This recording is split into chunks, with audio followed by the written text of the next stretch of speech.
علی کو شکست دی ہے۔ علی نے کہا کہ مقابلے کا یہ معیار نہیں ہے، اگر علی سے مقابلہ کرنا چاہتے ہو اس انڈے کو اسی پرندے کے قریب رکھ دو جہاں سے علی کا،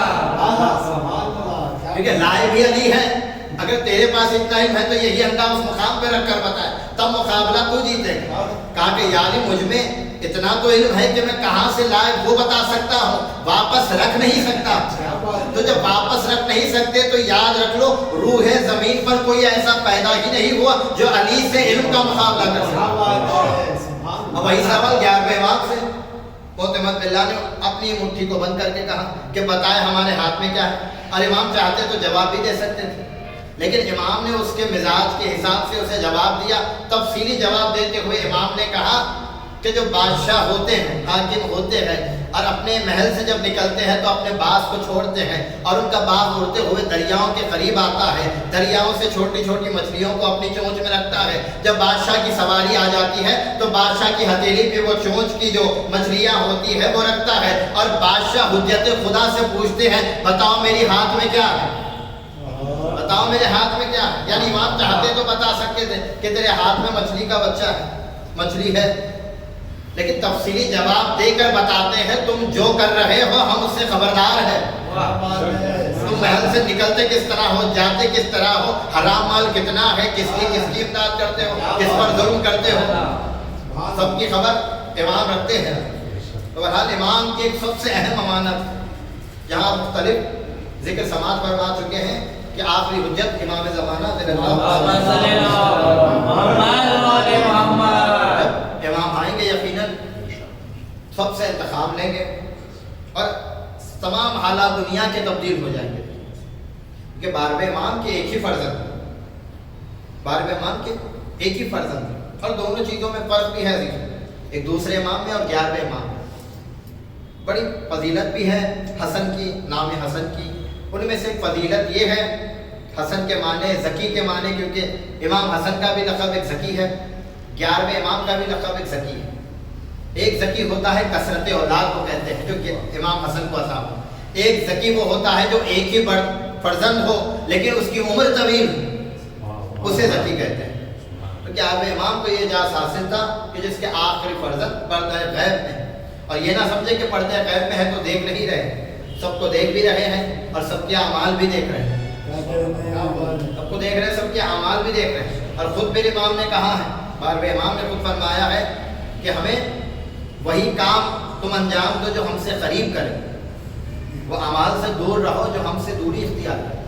یعنی جو ہماری ناراضگی کا سبب بنتے ہیں وہ اعمال سے دور رہو، امام نے خود فرمایا۔ اور پھر دیکھیے گا امام کا جہاں غیبت کا زمانہ ہے،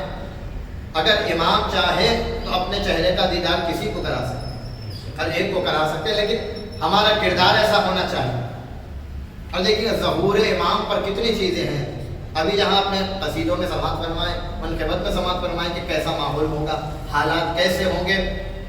حقیقت یہی ہے کہ امام پردے میں ہے تو سب کے چہروں پہ بھی پردہ، اس لیے تو شاعر نے قصیدے میں کہا کہ تم پردہ اٹھا دو گے جس دن دنیا کا بھرم کھل جائے گا، حق یہ ہے تمہارے پردے سے ایک ایک کا پردہ قائم۔ یعنی کون سی نیت سے اعمال انجام دے رہا ہے، سب پہ پردے پڑے ہوئے ہیں۔ اب جب وہ پردے سے آئیں گے تو سب کے پردے اتر جائیں گے، تو وہاں یہ نہیں چلے گا کہ وہ سینئر ہے یا جونیئر ہے، وہ پہلے پڑھیں گے آپ بعد میں پڑھیں گے، نہیں، امام جسے چاہے اسے بلا کر اپنے جد کا ذکر کروا سکتے ہیں۔ یہ کوئی تکبر غرور نہیں چلے گا۔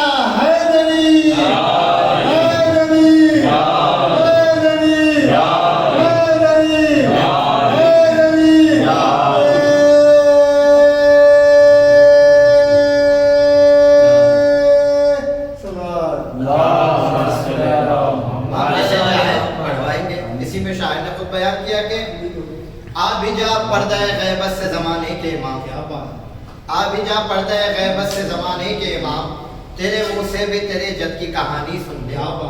تیرے منہ سے بھی تیرے جد کی کہانی سن لے، ہم عزاداروں کی بس آخری حسرت ہے یہی، نوح شبیر کا ایک تیری زبانی سن لے، نوح شبیر کا ایک تیری زبانی سن لے۔ اسی 50 مصرے کے جاری میری زبان پہ الف لام میم ہے، میں جس پہ چل رہا ہوں راہ مستقیم ہے، تو جس کو امام عصر کا عرفان ہی نہیں وہ قوم باپ رکھتے ہوئے بھی یتیم ہے۔ آخری چار مصرے جو آج بھی تازہ ترین ہے،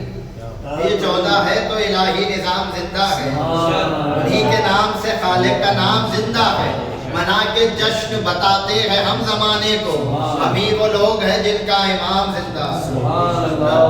ربنا تقبل منا انک انت السمیع العلیم بحق محمد و اہل بیت الطیبین الطاہرین۔ پروردگار ہماری عظیم عبادت کو اپنی بارگاہ میں قبول کرنا، جو جو پریشان ہے اس ذکر کے صدقے میں ان کی پریشانیوں کو دور کرنا، خدا ہے ان کی خدائی فرمائے، جو اولاد ہے اسی ذکر کے صدقے میں باپ کے شہزادے علی اصغر اپنے صاحب اولاد بنا، بے روزگار ہے روزگاری سے عطا فرما، برسر روزگار ہے ان کی کمائی میں خیر و برکت عطا فرما۔ جتنے یہاں حاضرین موجود ہیں پروردگار کی جو خواہشیں ہیں ارمان ہیں باپ کے ذکر کے صدقے میں انہیں پورا فرمائے، مقامات مقدسہ کی حفاظت فرمائے، مجاہدین حفاظت کر رہے ہیں تمام کی حفاظت فرمائے، ہم تمام کو مقامات مقدسہ کی زیارت نصیب فرمائے، ہم سے ہمارے امام کو راضی و خوشنود فرمائے، ہمیں واجبات پر عمل اور محرمات سے بچنے کی توفیق عطا فرمائے، ہمارے اعمال میں خلوص عطا فرمائے، ہماری تمام اعمال کو امام زمانہ اپنی بارگاہ میں قبول فرمائے، امام زمانہ کے ظہور میں تاجیل عطا فرمائے، ہمیں حضرت کے ناصروں میں لشکر میں شمار فرمائے۔